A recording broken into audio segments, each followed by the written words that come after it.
Welcome to Layers of Lax, where we're talking about the white, the black, and the gray of girls lacrosse. My co-host and partner, Mike Johnson, and I'm Karen Blaine, are with you today to talk about a particular rule, a major foul in the play of our game. This foul takes place in both the NFHS level and the NCAA level of play, although the skill level may impact our ability of what we would define for this particular foul as a meet and greet, a mutual contact, or something that might require a whistle to stop play. Having said that, we'll introduce the topic, and that is charging and forcing through. So we want to talk about when is a charge, and when maybe is it not.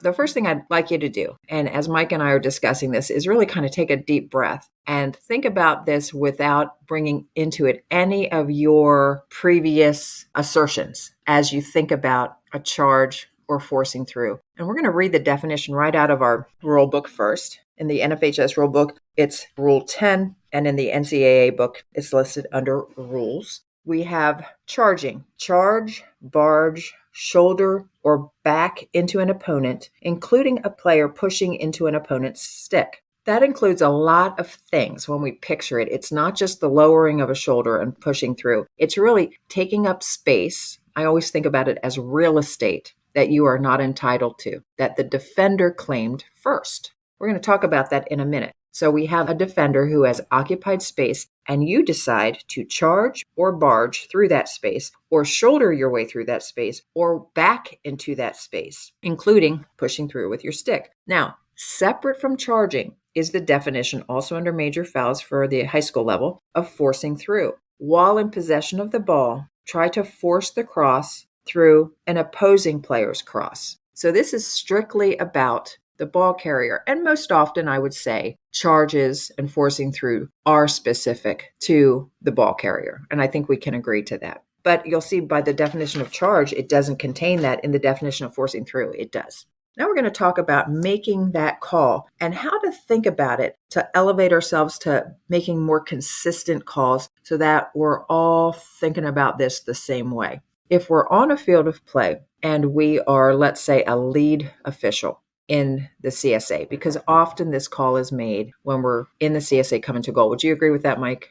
Yeah, most often, yes. Okay, sometimes down the sideline, which can be an interesting and great call, but we'll talk about that in a moment. Let's talk about the CSA. So we are the lead. We've moved ourselves so that we are in that important position to be able to look for space between the ball carrier and the defender. And sometimes we have a couple of defenders, right? So a charge call can be made when you have set play and the ball carrier is trying to make a play towards goal, or it can be on a fast break. In either case, the ball carrier has to have a path that she can follow, and that path has to be open and available to her. It doesn't have to be a 4-meter wide path. It can be a pretty darn skinny path, but it has to be a path. So again, as we're picturing this player, we want to think about the defender or defenders who are near her. If she has a defender who is legally established in her path, in the path that the attack player wants, the attack player may not claim that path. She may not say, I see you in that space, but I want that space, so I'm going to run through you. She can't even say, I want half of that space, so I'm going to run through the left side of you and knock you off your feet. I didn't take you head on, but I took you half off your path. No, ball carrier, you can't take any part of an established path. That would be a charge. If the ball carrier comes, and we like to think about it as knocking on the door, if she comes into that defense player and there is some contact, and this is where I'm going to say newer officials kind of getting your feet wet with the game or getting more comfortable with the rules, take a breath. Are the players having a meet and greet? There's a little bit of contact, but nobody's been displaced. Nobody's been disadvantaged. We're having two good players say, hey, I'm here and so am I. In that instance, the defender has every right to say, it's my job to stay here and keep you from moving towards goal. I'm obviously within a sticks lane. And the ball carrier, if they knock on the door and somebody's in that path, needs to find a different path. So you need to knock on the door. You're not welcome to come through, and you need to choose a different path. Either turn around and leave, go to the left, go to the right, make a pass. Doesn't matter. What you can't do is continue to push on through. That makes sense, right? So here's where we get a little off track sometimes. A lot of times it's when we have two defenders and they think they're doing a beautiful job getting themselves set and ready. And then that attack player comes down and wants to go to goal. If the two defenders have left a path between them, let's say 12 inches. And by the way, the number of inches is not defined. It's a path. So if we have a path that is viable for the ball carrier to legally get through, and that she moves through that path, and then defense says, oh, crud, and closes the path as attack has entered it, it is not a charge. It is a defensive foul. Defenders feel very wronged when we call the defensive foul on this because they feel like they were right there. Well, they were there, but they left a path. A lot of times we say hips to shoulders, but talking about a charge call, we better look bigger because the error in this call is made two different ways. If we look at the chest area, and that's usually the area of contact, and we think who contacted who, we could do it wrong both ways. First, we could say the attack player came into the defenders. Well, she came into the defenders because the defenders leaned in to open space because they left a path. So yeah, the attack player might have made first contact, but she made it with players that were taking illegal space. It's the defender's error. It's the defender's foul. On the other hand, let's say that 12 inches, that space, that path evaporates. The defenders really went in next to each other. There's just the smallest couple of inches between them. They are holding position. The attack player with the ball knocks on the door. She turns a little bit. We see this all the time. She turns away a little bit and she turns back and she thinks, knock, turn, go. She's going to take that space anyway. She's going to go through those two players. Well, now there was no path presented. There was no space presented. That ball carrier, that attack player charged. Too many times we see attack choosing to come in to occupied space. Could be one defender, two defenders, often two or three defenders. And we have these high school players that are very confident, good for them, but they are going to go to goal. So they choose to come into occupied space. It is space that's not available to them, and they don't leave when they should.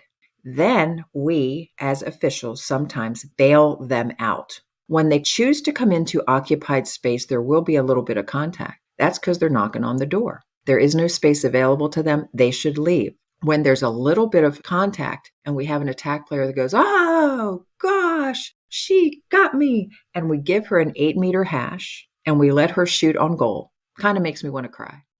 So we give a lot of 8-meter hashes when we're bailing people out who chose to come into space that was not available to them. If you believe you are hearing from me that we should always blame the attack player when the CSA is busy, then I haven't communicated well, because that is not what I'm saying. I'm saying let's understand what we are evaluating. Is there space there? Did the attack player have a path to go through? And who did what to who? So let's hold attack or defense accountable to whether they took legal space and stayed there legally as a defender, or whether they found space and took it legally as an attack player. But if either is not true, then hold them accountable with the defensive foul or the charge call.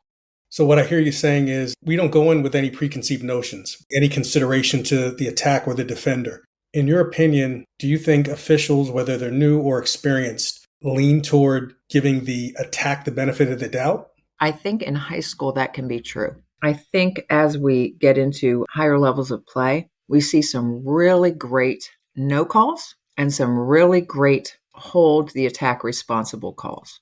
Often there are no calls when there's a little bit of a contact exchange. Sometimes both sides are calling for a foul. There's nothing there. There was a little bit of a clicking of sticks or bumping around, but nobody was disadvantaged and nobody earned a free hash or the ball going out. Both of them were doing their job. Maybe it didn't work out very well on either side, and we go on. Sometimes there's possession of the ball lost, but nobody fouled. They got a little tangled up and off they go. So we want to make sure we don't just always say, oh, contact equals a foul, because it doesn't. Right.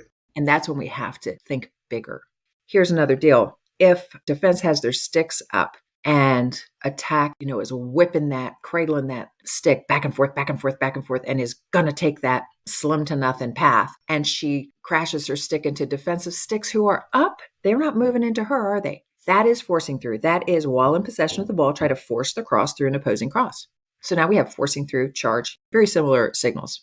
What we don't want to do particularly is bail out. And we know those players. They're the ones that love to go to goal, but they want to call every time. And sometimes they bring the response to their attempt to drive through established defense. That's on them. By the way, one of the most fun exchanges, a great official. So, and this is great when you can have your crewmates, we had a pause and play, timeout or whatever from my side of the field. And it was my perspective. So I didn't know. But from my side of the field, I felt like one of the attack players had gotten bailed out a few times. I would have called a charge, but it was from my side of the field. And this was 3-man. So I just said to my partner, I said, hey, it's kind of looking like a charge from my side. I don't know what you're seeing, but has that occurred to you? Is that something to think about? And my partner said, yeah, but defense is coming up, like putting their stick up.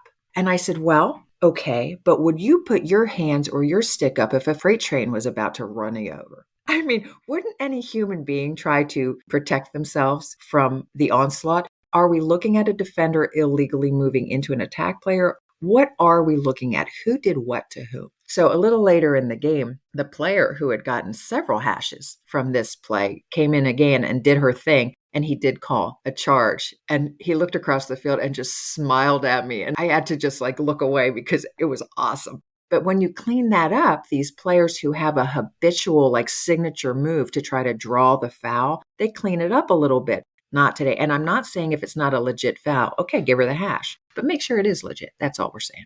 Can you give us an example of how you explain that to the player or the coach? Because these are judgment calls. If you allow it, the defense is like, that was a charge.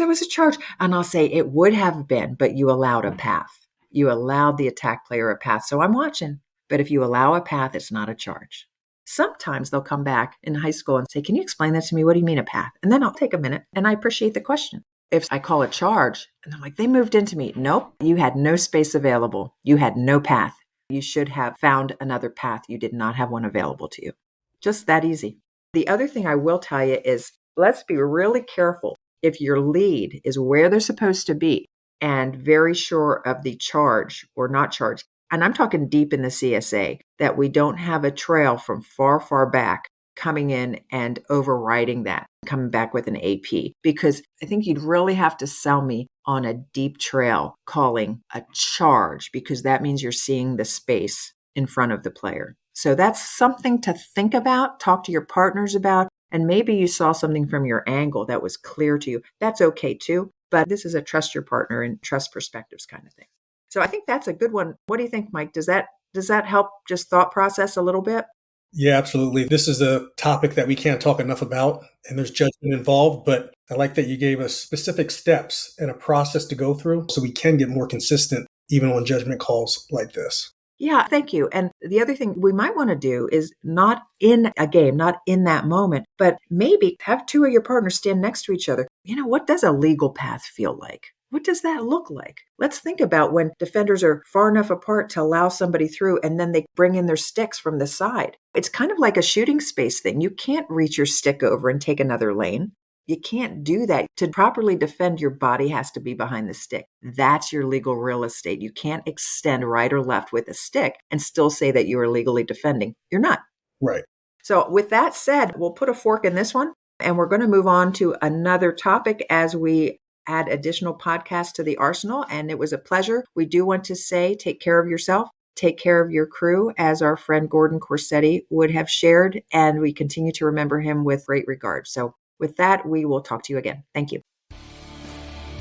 Thank you for listening to another episode of the Layers of Lax podcast. The show can be found on Apple Podcast, Google Podcast, and Spotify. Subscribe to the show to receive alerts on when new episodes are published. If you like the show, please do us a favor and give us a rating and a review. That'll really help us grow our audience. You can reach us via email at layersoflax@gmail.com and follow us on Twitter at LaxLayers. Please send your questions, topics, and case plays, and we'll do our best to address them in future episodes. Thank you again, and keep tuning into the Layers of Lax.